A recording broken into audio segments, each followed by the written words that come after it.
24 бөлүм. Жаш такка отурганда 7 жашта болчу. Ал Иерусалимде 40 жыл падышачылык кылды. Анын энесинин аты Себияле. Ал Беершебалык аял болчу. Ыйык кызмат кылуучу Жоят тирүү кезинде жаш теңирге жаккан иштерди кылды. Жоят ага 2 аял алып берди. Алардан ал уул кыздуу болду.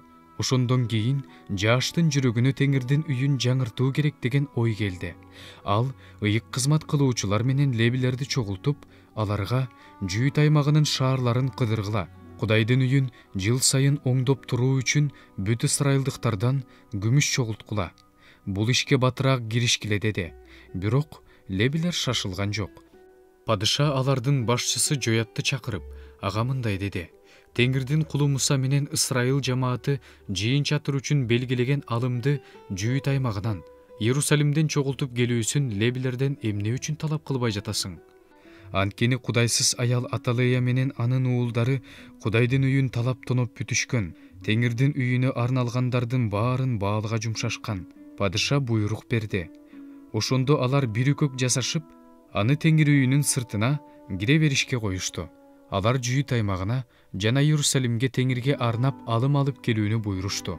Бул алымды Кудайдын кулу Муса чөлдө ысрайылдыктарга салган. Баардык башкаруучулар баардык эл тартууларды кубаныч менен алып келип, үкөк толугуча салып жатышты. Лебилер үкөктү падыша кызматчыларына көтөрүп келгенде, алар күмүштүн көп экенин көрүштү. Ошондо падышанын катчысы менен башкы ыйык кызмат кылуучунун ишенимдүү кишиси келип, үкөктөгүнү төгүп, үкөктү өз ордуна койду. Алар күн сайын ушундай кылып эң көп күмүш чогултушту. Аны падыша менен Жоят Теңир үйүндөгү жумушту башкаруучуларга берди. Алар Теңир үйүн оңдош үчүн таш сомдоочуларды, жыгач усталарды жалдашты. Ошондой эле Теңир үйүн бекемдеш үчүн темир усталарды, жез усталарды жалдашты. Жумушчулардын башчылары ишти баштап, оңдоо ишин жүргүзүштү. Ошентип, алар Кудай үйүн мурунку калыбына келтиришти. Аны бекемдешти. Жумуштардын баардыгын бүтүрүшкөндөн кийин, алар падыша менен Жоятка калган күмүштөрдү өткөрүп беришти. Андан Кудай үйүндөгү кызматка жана бүтүндөй өрттөлүүчү курмандыкты алып келүүгө керектелүүчү идиштерди, табактарды, ошондой эле алтын күмүш идиштерди жасашты. Жояттын өмүр өткүчө Кудай үйүнө дайыма бүтүндөй өрттөлүүчү курмандыктарды алып келип турушту.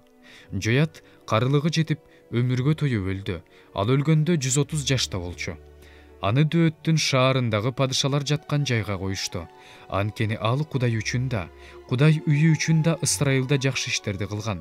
Бирок Жояттын көз өткөндөн кийин Жүйүт төрөлөрү келип падышага таазим кылышты. Ошондо падыша аларды уга баштады. Ошентип, алар ата-бабаларынын Кудай Теңиринин үйүн таштап, Ашейра мамыларына, буркандарга табына башташты.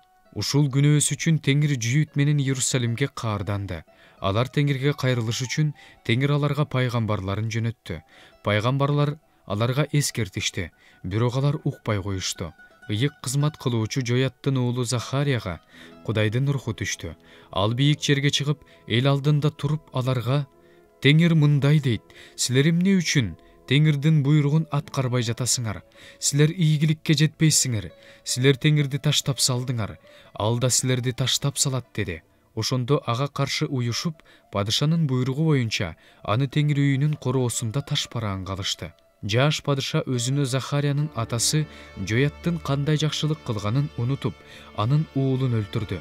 Ал өлүп бара жатып мындай деди: Теңир көрүп турат, ал өзү жазаласын. 1 жылдан кийин ага Сирия аскерлери кол салды. Жүйүт аймагы менен Иерусалимге кирип барып, элдин арасындагы баардык төрөлөрдү кырып салышты. Алардан алынган олжолордун баардыгын Дамаск падышасына жөнөтүштү. Сириянын аскерлери анчалык көп болбосо да, Теңир алардын колуна сансыз көп аскерлерди салып берди.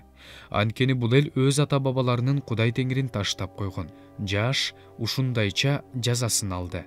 Алар аны оор жарадар кылып кетишкенден кийин, ыйык кызмат кылуучу Жояттын уулунун каны үчүн кулдары ага каршы уюшуп, аны жаткан төшөгүндө өлтүрүштү. Ал ошол жерде өлдү. Аны Дөөттүн шаарына коюшту. Бирок падышалар жаткан жайга коюшкан жок. Ага каршы кастык уюштургандар Амондук аял Шыматтын уулу Забат Жана Мааптык аял Шимриттин уулу Жейозабад болду. Анын уулдары жөнүндө, ага каршы пайгамбарчылыктар жөнүндө, Кудай үйүн калыбына келтирүү жөнүндө падышалардын китебинде жазылган. Анын ордуна уулу Амация падыша болду.